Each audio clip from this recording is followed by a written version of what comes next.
There was a time when Venezuela stood among the most prosperous nations in Latin America.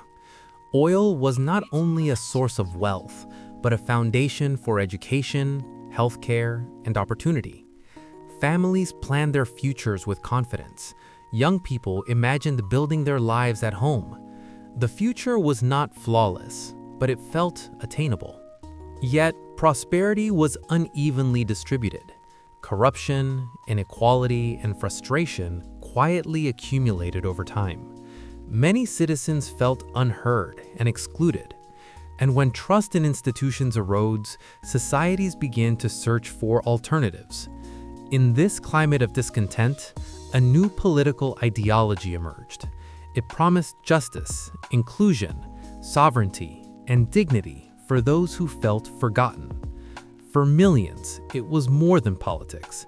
It represented hope. Over time, the ideology evolved.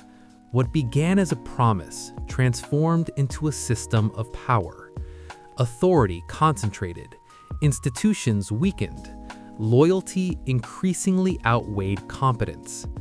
Ideology became a justification rather than a guide. When leadership changed, the system itself remained intact. It no longer relied on inspiration or consensus, but on control, dependency, and fear. Economic collapse followed, public services deteriorated, and millions were forced to leave. Yet, Venezuela was never defined solely by its rulers. It was defined by its people.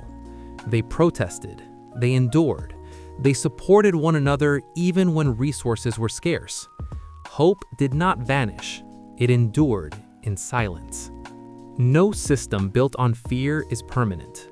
Gradually, the structure began to fracture, not in a single moment, but through years of pressure, resistance, and persistence, both within the country and beyond its borders. A Venezuela beyond this system is not a country without memory. It is a nation capable of learning, of rebuilding, of welcoming its people back. Because nations are not sustained by ideologies alone, but by strong institutions, education, and free citizens. For decades, Venezuelans were told that change would come from above. Meanwhile, dreams were traded, collective will was negotiated, and the future was repeatedly postponed. This was not the failure of a single administration. It was the consequence of a culture that normalized abuse, silence, and resignation. Still, the people remained. History shows that nothing changes when societies continue to wait. Transformation begins only when individuals give the best of themselves. Whether inside the country or abroad, whether students, workers, entrepreneurs, professionals, or just those surviving, each role matters. Venezuela is not rebuilt from power centers. It is rebuilt from its citizens. This story is not about right or left. Those divisions fractured the nation for too long. It is about values, responsibility, preserving what remains before it is lost entirely. The crisis was never only political. It was cultural. And culture changes when individuals choose not to repeat the past. The future does not demand revenge. It demands memory. It does not demand hatred. It requires accountability. It requires voices that speak when others are silenced, and a society that refuses to exchange its will for comfort or fear.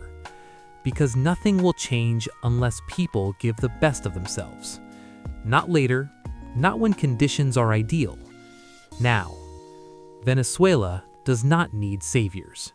It needs citizens.